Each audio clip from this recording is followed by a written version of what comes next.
여의도 순복음교회 이영훈 목사가 오늘 새벽 예배에서 트럼프 대통령이 교회 압수수색을 언급한 부분에 대해 우회적으로 의견을 밝혔습니다.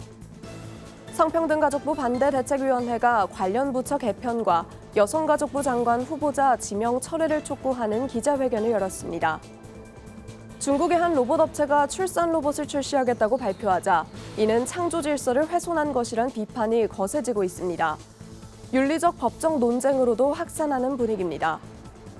기독교 음악이 대중문화 속에서 영역을 넓혀가는 가운데 올바른 성장 방향에 대한 논의가 이어지고 있습니다.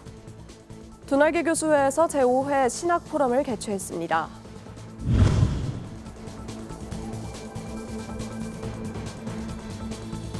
시청자 여러분 안녕하십니까? 구TV 뉴스입니다. 여의도 순복음교회 이영훈 목사가 오늘 새벽 예배에서 트럼프 대통령이 교회 압수수색을 언급한 부분에 대해 우회적으로 의견을 밝혔습니다. 보도에 배보경 기자입니다. 현지 시간 25일 미국 백악관에서 열린 한미 정상회담. 회담이 끝나갈 무렵 트럼프 대통령은 자신이 소셜 네트워크에 올린 글에 대해 말했습니다. 지난달 이뤄진 특검의 교회 압수수색과 관련해 한국에서 무슨 일이 일어나고 있느냐는 발언이었습니다. I heard from Intel that there was a raid on churches, and that would be too bad if that's the case. 이재명 대통령은 특검의 수사 범위에 대해 설명하며 교회에 대한 직접적인 언급은 하지 않았습니다. 그 내란 상황에 대한 국회가 주도하는 특검에 의해서 사실 조사가 진행 중입니다. 물론 저의 통제하에 있지는 않지만 이에 트럼프 대통령은 이재명 대통령에게 해당 사안이 잘 해결될 거라 확신한다고 말했습니다. 정상회담 직후 열린 여의도 순복음교회 새벽 예배에서 이영훈 목사는 트럼프 대통령이 교회 압수수색을 언급한 부분에 대해 의견을 밝혔습니다. 교회 위상이 전 세계에서 굉장히 존중이 여기는 그런 우리가 기도하고 또 기도하고 또 기도하고 또 기도해서 하나님이 우리와 함께 하신다는 것을 온 세상이 알게 된 것입니다. 이영훈 목사는 지난달 압수수색에 대한 입장을 표명하며 이 사건에 대한 엄격한 사전조사 없이 교회 압수수색을 먼저 한 것에 대해 아쉬움을 표명한 바 있습니다. 한편 최상병 사건 특별검사팀은 26일 오후 과잉수사 논란에 대해 수사상 필요에 진행한 것이며 법적 절차를 어긴 사실이 없다고 밝혔습니다. 구TV 뉴스 배보경입니다. 동성애 동성혼 반대 국민연합과 거룩한 방파제 통합국민대회 등 700여 개 시민단체로 구성된 성평등가족부 반대대책위원회가 국회 소통관에서 기자회견을 열었습니다. 대책위는 정부가 여성가족부를 성평등가족부로 바꾸는 것은 여성 역차별로 이어질 수 있다며 부처 명칭을 개편하려는 시도를 중단해야 한다고 강조했습니다. 또 차별금지법 제정에 찬성한 원민경 여성가족부 장관 후보자 지명도 철회해야 한다고 밝혔습니다. 성평등가족부와 차별금지법 추진은 국민이 우려하는 핵심 정책이기에 추진을 강행한다면 우리 사회는 엄청난 소용돌이 속으로 들어가서 많은 국민이 고통 겪는 삶을 살게 될 것이다. 대책위는 국민의 소리를 무시하고 특정 집단의 소리만을 옹호해 무리한 정책을 밀어붙인다면 국민들은 정부에 등을 돌릴 것이라고 경고했습니다. 한편 정부는 지난 13일 국민보고대회를 통해 성평등가족부 확대 개편을 공식화했습니다. 아이를 갖는 기쁨은 가정의 큰 축복 중 하나입니다. 하지만 최근 SF 영화에서만 볼 법한 인공출산 논의가 현실로 다가오며 윤리적 법적 논쟁이 확산되고 있습니다. 보도에 김혜인 기자입니다. 경매 시작하겠습니다. 오늘 매물 모두 IQ 148 이상, 난소 나이 25세 이하로 지능과 신체 조건 모두 최상위 등급으로만 준비되었습니다. 최근 종영한 한 드라마. 완벽한 아이를 갖겠다는 욕망으로 아이를 사고 판다는 황당한 내용을 다뤘습니다. 불법을 넘어 상상조차 어려운 소재로 여겨지지만 현실에서도 비슷한 논란이 일고 있습니다. 최근 중국의 한 로봇 업체가 임신부터 출산까지 가능한 세계 최초의 로봇 엄마를 출시하겠다고 밝힌 겁니다. SF 영화 속에서나 등장하던 인공출산이 현실화될 경우 임신은 물론 원하는 조건의 아이를 설계하거나 고르는 단계로까지 이어질 수 있다는 우려가 커지고 있습니다. 내가 내 마음에 드는 아기, 또 더 잘생기고 예쁘고 능력 있는 아이를 갖고 싶다는 그런 욕망이 대두될 것으로 생각됩니다. 인간의 그 하나의 생명으로 그 존재로 소중하게 보는 것이 아니라 기계화시키고 또 유물론화시키고 상품화시켜서 인간의 졸음 속에 극한 상황으로 추락할 것으로 생각됩니다. 또 다른 문제는 엄마와 태아가 교감하는 태교 과정이 사라진다는 점입니다. 엄마의 감정과 상태가 아이에게 전달되는 특별한 교감은 어떤 기계도 대신할 수 없습니다. 기독교 생명윤리학계는 무엇보다 창조 질서를 훼손할 수 있는 기술 발전은 반드시 경계해야 한다고 강조합니다. 하나님께서는 저희들에게 창조의 질서를 통해서 우리 세상을 창조하시고 또한 그 모든 창조물 안에 우리가 지켜야 될 기준을 정하셨습니다. 그런데 하나님의 형상으로 만들어진 인간들을 우리가 마음대로 다시 만들고 조합하고 또 상품화시킨다는 것은 하나님의 그 기준에 어긋나는 일입니다. 임신 로봇은 아이를 갖기 어려운 이들에게는 새로운 대안처럼 보일 수 있습니다. 하지만 이면에는 생명 잉태와 출산의 숭고함을 훼손하고 인간을 도구화하며 가정의 가치를 흔들 수 있는 위험성을 담고 있습니다. 구티비 뉴스 김혜인입니다. 최근 기독교 음악이 방송과 공연, 음원 차트에까지 등장하며 영역을 넓혀가고 있습니다. 하지만 교계 일각에선 기독교 음악의 본래 목적이 흐려질 수 있다는 우려도 나오고 있는데요. 기독교 음악의 방향성을 살펴보는 논의도 이어지고 있습니다. 전도헌 기자가 보도합니다. 최근 기독교 음악은 방송과 공연, 음원 차트까지 영역을 넓히며 대중적 영향력을 키우고 있습니다. 이 같은 흐름 속에 다양한 장르의 기독교 음악이 쏟아지며 찬양의 가사와 메시지를 둘러싼 논의도 활발해지고 있습니다. 예배 현장에서는 유행에 따른 개사와 차용으로 찬양의 본래 목적이 흐려질 수 있다는 지적도 나옵니다.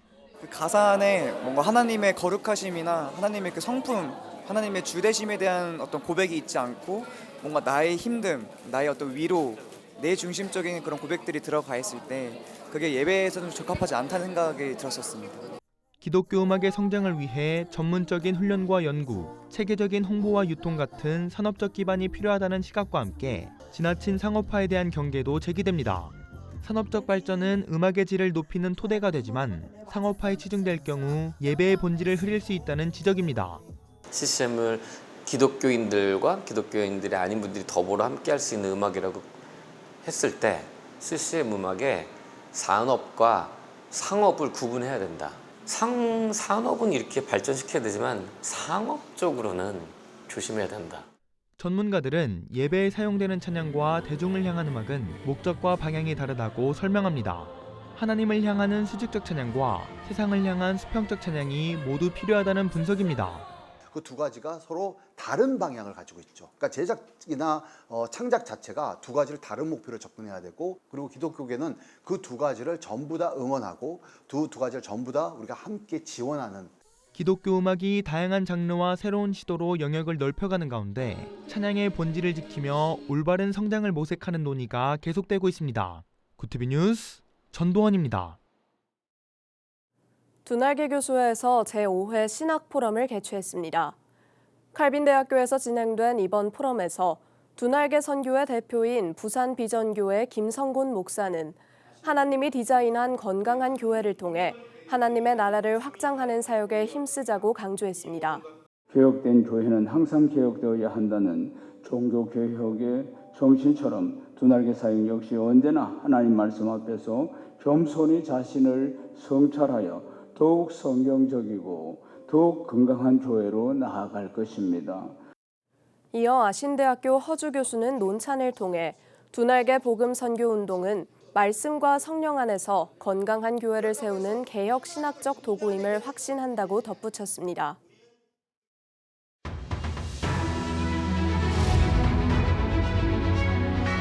오늘의 이슈 포커스입니다. 이재명 대통령이 국익 중심 실용 외교에 있어 최대 시험대로 여겨졌던 한미 정상회담을 잡음 없이 통과했습니다. 트럼프 대통령이 특검의 압수수색을 두고 교회에 대한 한국 정부의 악랄한 급습이 있었다고 밝히는 등 회담 직전까지 우려가 적지 않았지만 분위기를 반전시키며 트럼프 대통령과의 첫 만남을 무난히 마무리했다는 평가가 나오고 있습니다. 한미 정상회담 이후 후속 과제에 대한 분석도 이어지고 있습니다. 정상회담 테이블에 오르지 않았을 뿐 관세 협상의 세부 내용이나 방위비 분담금 인상을 포함한 한미동맹 현대화 등은 미국이 선명하게 요구해온 내용인 만큼 진짜 청구서에 대비해야 한다는 분석입니다. 따라서 한미 양국 간 외교와 통상 실무 당국자들 사이에선 국익을 지키기 위한 치열한 줄다리기가 계속 이어질 것으로 보입니다. 김건희 여사 관련 의혹을 수사하는 민중기 특별검사팀이 2023년 국민의힘 전당대회 당시 통일교가 김기현 의원이 당대표로 선출되도록 지원한 정황을 포착한 것으로 알려졌습니다. 특검팀은 배후에 김 여사가 있다고 보고 최근 조사에서 김 여사와 건진법사 전성배 씨에게 해당 의혹을 집중적으로 캐물은 것으로 전해졌습니다. 소비자들의 경제 심리가 5달 연속 나아졌습니다. 한국은행이 발표한 소비자 동향조사 결과에 따르면 이달 소비자 심리지수는 111.4로 전달보다 0.6포인트 올랐습니다. 지수는 지난해 12월 비상계엄으로 12.5포인트 급락한 후 오르내리다가 4월 이후부터 이달까지 상승세를 이어오고 있습니다.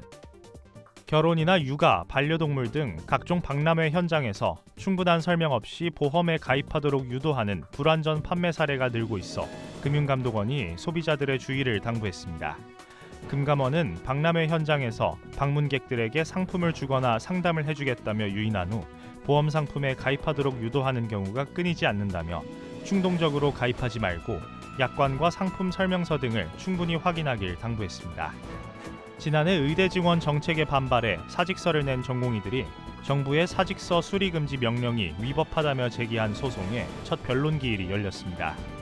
전공의들은 당시의 지위와 근로계약 등을 고려하면 정부가 사직서 수리를 거부한 행위가 부당하다고 주장했지만 수련병원과 정부는 국민의 기본권을 위한 적법한 조치였다고 맞섰습니다. 서울중앙지법은 변론을 마무리하고 10월 14일 선고할 예정입니다. 행정안전부 경찰국이 정부 조직에서 사라졌습니다. 2022년 8월 전임 정부에서 경찰의 독립권 침해 논란에도 신설했지만 3년 만에 자취를 감췄습니다. 경찰에서 파견 나온 인력은 원대 복귀했고 경찰국에서 일했던 행안부 공무원들도 기존 부서로 돌아갔습니다.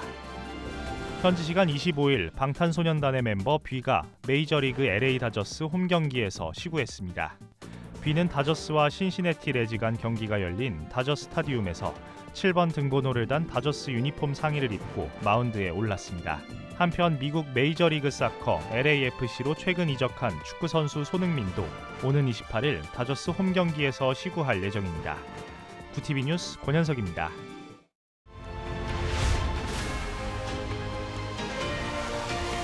구TV 월드와이드입니다. 이재명 대통령과 트럼프 대통령의 한미 정상회담에 대해 미국 언론들은 전반적으로 긍정적인 평가를 남겼습니다. 블룸버그와 워싱턴 포스트 등 주요 매체들은 회담에 앞서 한국 특검의 수사를 겨냥한 트럼프 대통령의 발언으로 이 대통령이 궁지에 몰릴 것으로 예상됐지만 실제 회담은 우호적인 분위기에서 이뤄졌다고 전했습니다. 또 트럼프 대통령에게 칭찬과 농담을 건네는 등 이 대통령의 노련한 태도로 돌발 상황을 피했다고 평가했습니다. 트럼프 대통령이 국방부의 명칭을 전쟁부로 변경하겠다는 계획을 시사했습니다. 트럼프 대통령은 이 대통령과의 회담에서 방어만이 아닌 공격도 원한다며 일주일 이내로 국방부를 예전처럼 공격적인 명칭으로 되돌릴 예정이라고 밝혔습니다. 미 국방부는 1789년부터 1947년까지 전쟁부로 불리다 해리 트루먼 대통령 당시 현재의 명칭으로 바뀌었습니다.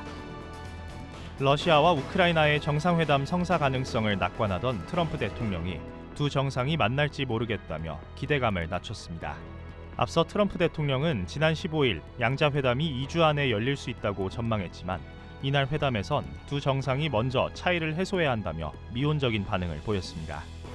최근 러시아가 우크라이나가 수용하기 어려운 조건을 다시 꺼내들면서 회담 가능성이 불투명해졌다는 분석도 나옵니다.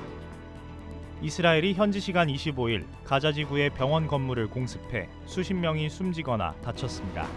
가자지구 보건부에 따르면 이스라엘군은 이날 오전 가자지구 남부의 나세르 병원 건물을 폭격한 뒤 구조원들이 사상자를 옮기려 현장에 도착했을 때 두 번째 공격을 가했습니다.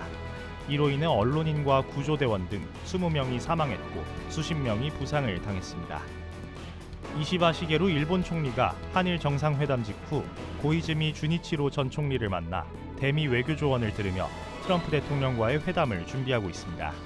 이시바 총리는 참의원 선거 패배로 퇴진 압박을 받았지만 최근 여론조사에서 사임할 필요가 없다는 응답이 과반을 넘기며 유임 가능성이 커지고 있습니다. 일본 언론은 이시바 총리가 정상 외교를 정권 유지의 방파제로 삼고 있다고 분석했습니다. 현지 시간 25일 우크라이나 수도 키이우에서 11번째 국가조찬 기도회가 열렸습니다. 정교회를 비롯해 개신교와 가톨릭 등 세계 종교 지도자 1000여 명이 모여 평화를 기원했습니다. 젤렌스키 대통령은 전쟁은 선과 악의 싸움이며 기도는 무기보다 강하다며 국제사회의 연대와 지원을 호소했고 미국 측 참석자들도 우크라이나 지지를 분명히 했습니다. 구티비 뉴스 권현석입니다.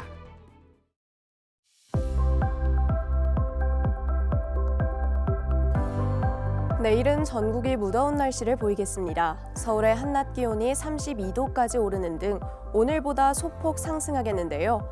주 후반에는 수도권과 영서지방에 또 한 번 비가 내릴 전망입니다. 이어서 전국 날씨입니다. 내일 한낮 최고 기온은 서울 32도, 강릉 30도가 예상됩니다. 남부지방의 경우 대구 33도, 광주 32도, 부산은 31도를 보이겠습니다. 날씨였습니다. 정치와 종교의 완전한 분리는 국가 권력이 종교에 개입하지 않고 종교가 정치 권력에 영향을 미치지 않도록 하는 겁니다. 이 같은 정교 분리는 결과적으로 사회의 공정성과 민주주의의 건강성을 지키는 핵심 가치를 담고 있습니다. 이상으로 뉴스를 마칩니다. 함께해 주신 여러분 고맙습니다.